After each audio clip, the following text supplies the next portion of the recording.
Assalamualaikum warahmatullahi wabarakatuh. Let me introduce myself. My name is Rizka Prameswari Putri. I'm currently studying as a 2-year student at the Faculty of Education, majoring in Physics Education at University of Sultan Ageng Tirtayasa.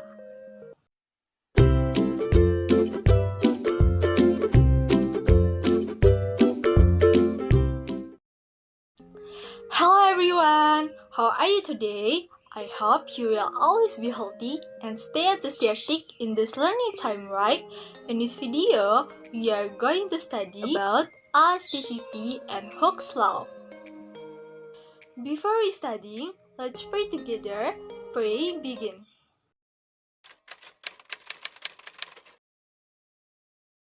Apakah teman-teman pernah bermain panah atau ketapel? Nah, misalnya pada panah, jika teman-teman menarik tali busur pada panah, maka tali tersebut akan meregang sesuai dengan besar gaya yang diberikan oleh teman-teman.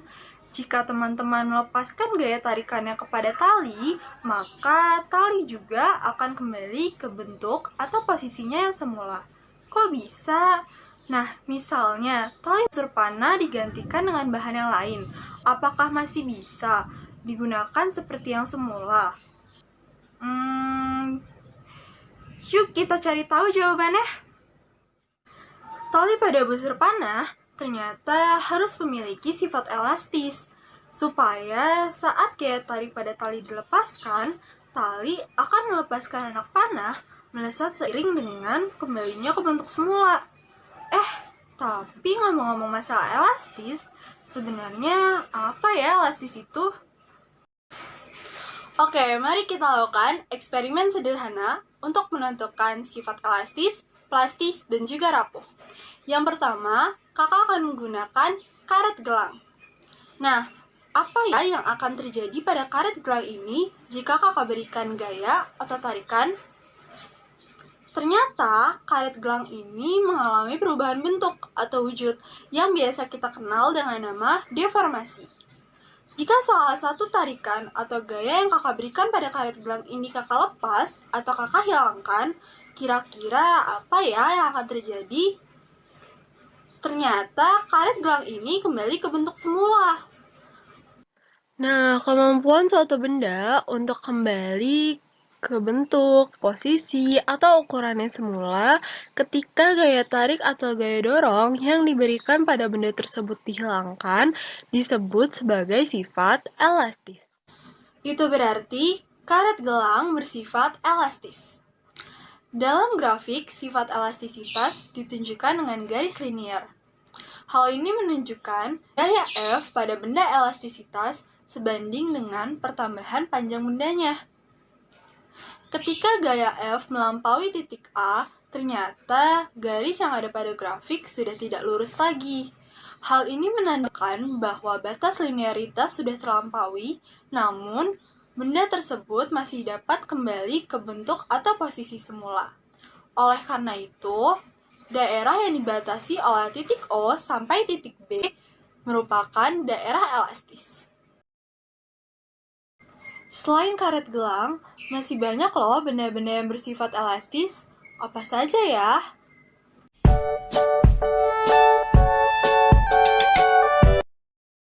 Selanjutnya adalah plastik. Apa ya yang akan terjadi jika gaya diberikan pada plastik ini? Ternyata plastik mengalami perubahan bentuk bertambah panjang. Jika salah satu tarikan atau gaya dilepaskan, ternyata plastik ini tidak kembali ke bentuk semula atau tetap mengalami deformasi. Nah, kemampuan suatu benda untuk tidak kembali ke bentuk, posisi, atau ukurannya semula ketika gaya tarik atau gaya dorong yang diberikan kepada benda tersebut dilepaskan atau dihilangkan, maka benda tersebut termasuk ke dalam sifat plastis. Dalam grafik, daerah plastis ditunjukkan dengan kurva melengkung. Hal ini dikarenakan gaya F terus diperbesar hingga melampaui titik B, atau batas elastisitasnya sudah terlampaui. Selain plastik, masih banyak loh benda-benda yang bersifat plastis. Apa saja ya? Berikut ini gambar-gambarnya.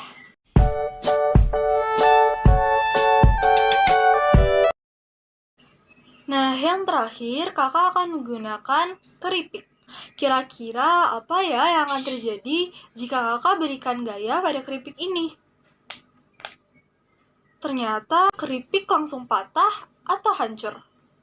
Hal ini dikarenakan sifat elastisitas dan plastis yang dimiliki oleh keripik tersebut sangatlah kecil, sehingga keripik termasuk ke dalam benda yang bersifat rapuh. Selain keripik, masih ada loh ternyata benda-benda yang bersifat rapuh. Apa saja ya? Berikut ini contoh-contohnya. Dalam grafik, sifat rapuh ditandai dengan garis putus-putus. Selanjutnya, terdapat tabel perbandingan antara sifat elastis dan plastis pada zat padat. Nah, di sini terdapat bentuk benda yang bersifat elastis dan plastis pada waktu sebelum, saat, dan setelah diregangkan. Pada umumnya, setiap benda yang bersifat elastis juga memiliki sifat plastis. Loh, kok bisa? Ketika pegas diberi beban secara terus-menerus, kira-kira apa ya yang akan terjadi? Mula-mula, mungkin pegas akan tetap kembali ke bentuk semula bila gaya yang kamu berikan tidak terlalu besar. Tapi, apabila pegas kamu rentangkan dengan gaya yang lebih besar, ada saatnya pegas menjadi kendur dan sampai di titik tertentu, pegas tidak dapat kembali ke bentuk semula. Kondisi ini menandakan kalau elastisitas pegas sudah terlampaui. Jika gaya terus diperbesar hingga melewati kemampuannya untuk merenggang, maka pegas tersebut akan mengalami patah. Itulah mengapa tidak menutup kemungkinan bahwa benda yang bersifat elastis dapat menjadi plastis atau bahkan patah atau rapuh. Balik lagi ke seberapa besar gaya yang diberikan pada benda tersebut. Selanjutnya, kita akan membahas besaran-besaran yang ada pada elastisitas. Ada apa saja ya? Penasaran kan? Oke, yang pertama ada tegangan, yang merupakan gaya internal yang bekerja pada luasan bidang struktur molekul benda. Secara sistematis, tegangan dapat dirumuskan dengan Sigma dalam satuan Newton per meter persegi sama dengan F dalam Newton per A dalam meter persegi. Kemudian terdapat regangan atau strain yang merupakan hasil perubahan bentuk benda akibat tegangan yang berupa perubahan panjang dari benda tersebut. Secara sistematis, regangan dapat dirumuskan menjadi epsilon sama dengan delta L per L0 dan keduanya ini dalam satuan meter. Regangan sendiri tidak memiliki satuan karena merupakan hasil bagi dari dua besaran yang berdimensi sama. Yang terakhir, terdapat modulus elastisitas atau yang sering juga disebut dengan modulus Young karena ditemukan oleh ilmuwan asal Inggris pada abad ke-19 yakni Thomas Young. Nah, untuk menghargai penemuannya, maka modulus elastisitas juga seringkali disebut dengan modulus Young.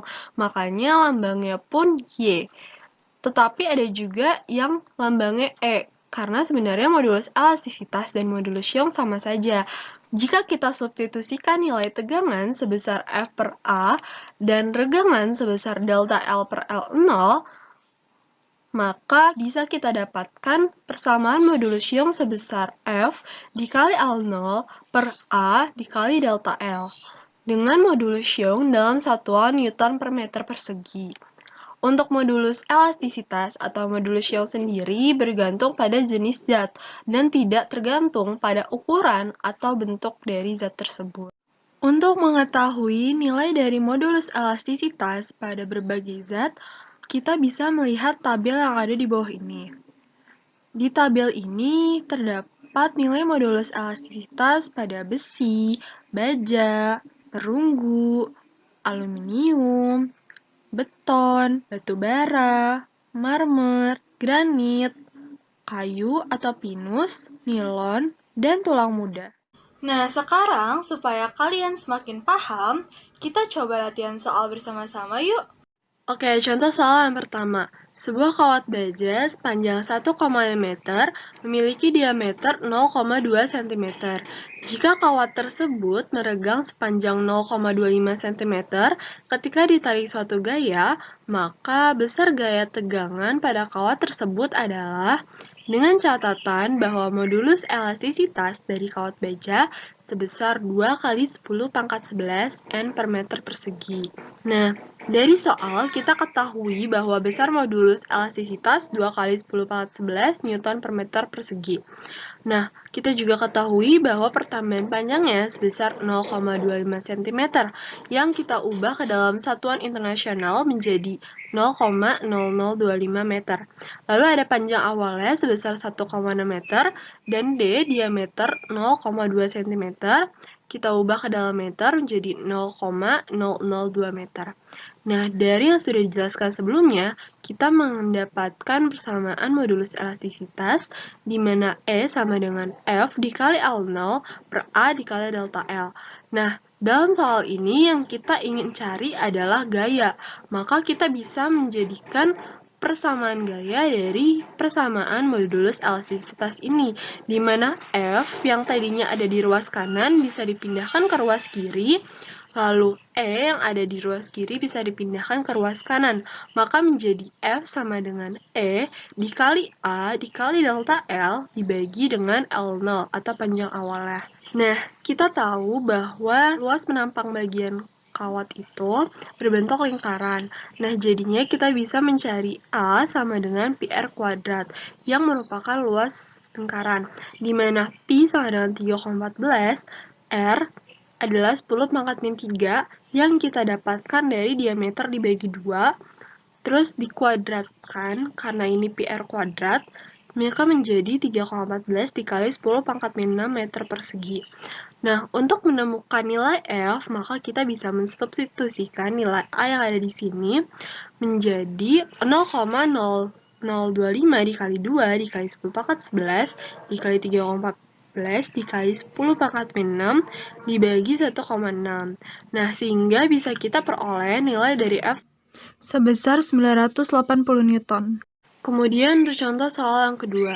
Sutas kawat P memiliki panjang 240 cm dengan diameter 2 mm, sedangkan sutas kawat Q memiliki panjang 200 cm dengan diameter 3 mm. Gaya yang besarnya sama menarik kedua kawat P dan Q, sehingga menghasilkan pertambahan panjang antara kawat P dan Q masing-masing adalah 0,12 dan 0,08 mm. Maka tentukanlah perbandingan modulus Young pada kawat P terhadap kawat Q. Nah, dari soal kita bisa mengetahui bahwa panjang awal kawat P sebesar 240 cm, panjang kawat Q 200 cm, diameter kawat P 2 mm, diameter kawat Q 3 mm, pertambahan panjang pada kawat P 0,12 mm, dan pertambahan panjang pada kawat Q 0,08 mm. Karena yang ingin kita cari adalah perbandingan modulus Young pada kawat P terhadap kawat Q, dan perhitungan perbandingannya juga memiliki satuan yang sama, seperti L0P per L0Q, dP per dQ, delta LP per delta LQ, sehingga satuan-satuan ini tidak perlu diubah ke dalam sistem internasional karena nantinya bisa saling dihilangkan. Nah, kita tahu bahwa luas penampang kawat berbentuk lingkaran. Nah, kita bisa gunakan rumusnya Pi D kuadrat per 4, di mana tadi kan E itu sama atau modulus elastisitas itu F per A dikali L0 per delta L. Nah, A-nya ini bisa langsung kita substitusikan menjadi F per Pi D kuadrat per 4 dikali L0 per delta L, sehingga 4F dikali L0 per Pi D kuadrat dikali delta L. Nah, karena 4 per Pi ini merupakan bilangan tetap, maka E sama dengan FL per D kuadrat dikali delta L. Jadi, perbandingan antara modulus Young pada kawat P terhadap Q adalah FLP per dP kuadrat dikali delta LP per FLQ per dQ kuadrat dikali delta LQ. Karena F pada kawat P dan kawat Q besarnya sama, yaitu sebesar F, maka bisa sama-sama dihilangkan sehingga sisanya adalah LP per LQ dikali dQ per DP dikuadratkan, dikali delta LQ per delta LP, maka menjadi 240 cm dibagi 200 cm dikali 3 mm per 2 mm dikali 0,08 mm per 0,12 mm. Sehingga bisa kita dapatkan perbandingannya yaitu 9 per 5 atau sama dengan 1,8.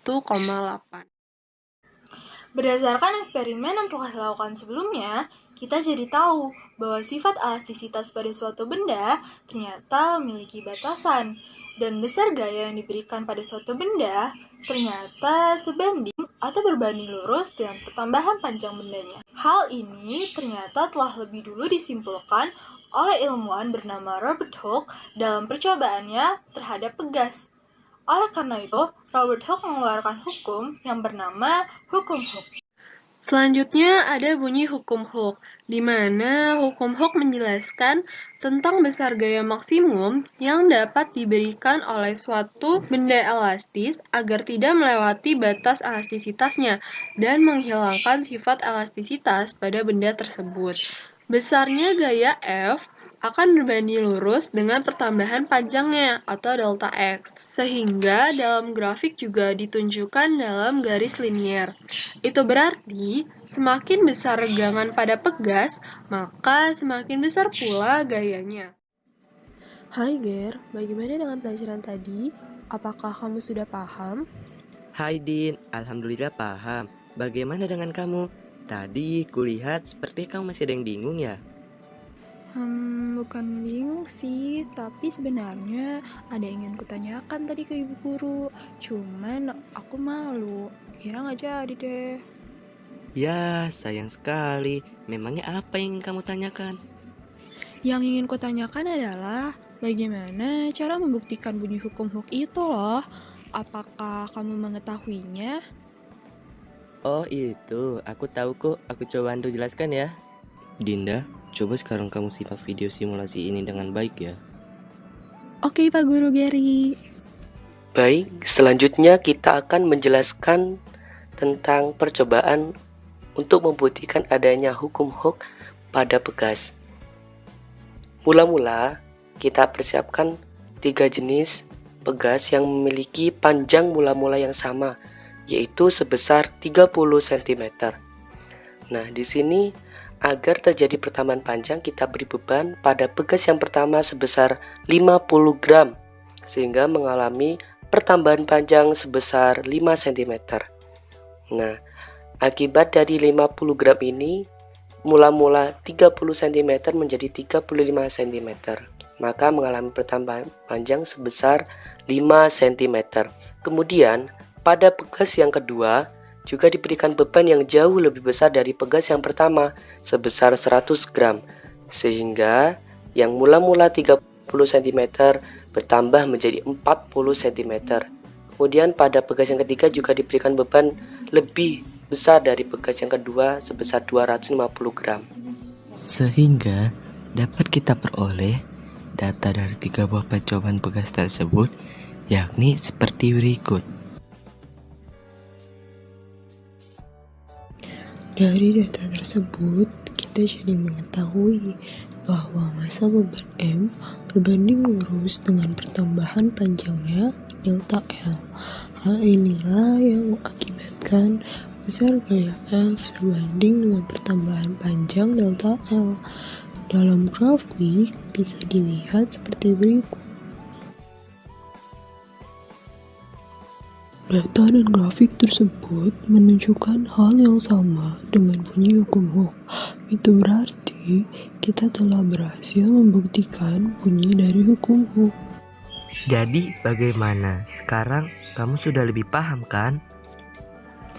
Sudah Ger, alhamdulillah. Terima kasih banyak ya sudah membantuku. Oke, sama-sama. Tapi lain kali jangan malu bertanya dengan guru lagi ya. Oke, siap. Persamaan hukum Hooke dapat dirumuskan menjadi F sama dengan K dikali delta L, Namun, saat pegas ditarik oleh suatu beban dengan gaya sebesar F, jadi di sini tuh ada gaya gitu sebesar F, maka pegas akan memberikan gayanya pada beban. Nah, besarnya akan sama dengan gaya yang menariknya, namun arahnya berlawanan, sesuai dengan hukum 3 Newton, yakni F aksi sama dengan minus F reaksi. Gaya inilah yang disebut dengan gaya pemulih. Sehingga persamaan hukum Hooke dapat dirumuskan menjadi F sama dengan min K dikali delta L, di mana tanda negatif ini hanya menunjukkan arah dikarenakan gaya termasuk ke dalam besaran vektor, sehingga tanda negatif ini nantinya tidak perlu dimasukkan saat perhitungan.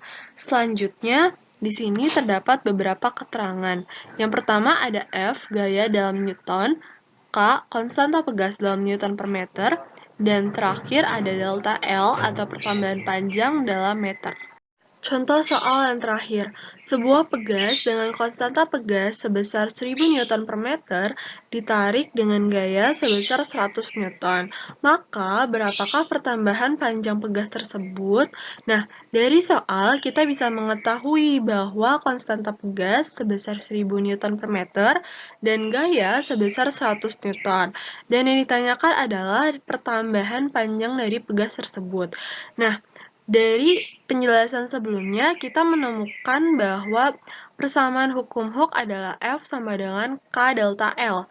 Nah, karena yang di sini kita tanyakan adalah delta L, maka delta L ini bisa kita pindahkan ke ruas kiri, maka menjadi delta L sama dengan F per K. Nah, F dan K ini sudah sama-sama diketahui nilainya dari soal, jadi tinggal kita substitusikan saja. Jadi delta L sama dengan 100 dibagi 1000, sama dengan 0,1 meter. Nah, berdasarkan pembahasan kita kali ini, dapat kita simpulkan bahwa elastisitas adalah kemampuan suatu benda untuk kembali ke bentuk, posisi, atau ukuran semula, dan sifat elastisitas juga memiliki batasan. Hal ini berkaitan dengan hukum Hooke yang berbunyi seperti gambar yang di berikut ini. Untuk mengukur sejauh mana pemahaman kalian terhadap materi ini, terdapat beberapa soal kuis yang harus kalian kerjakan. Waktu pengerjaannya adalah 15 menit setelah pembelajaran ini selesai. Hasil pengerjaan bisa langsung dikirimkan via email. Berikut ini soal-soalnya.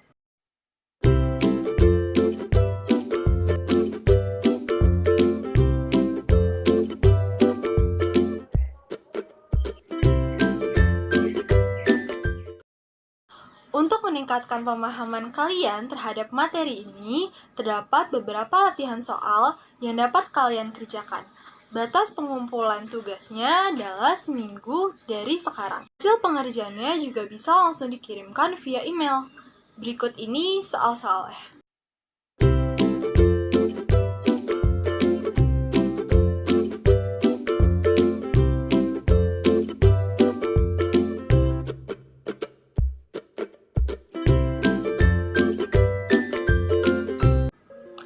After studying, let's say Hamdalah, Alhamdulillah. I would like to thank you for your time and attention because you have joined my class. Goodbye everyone. Have a nice day and see you next time.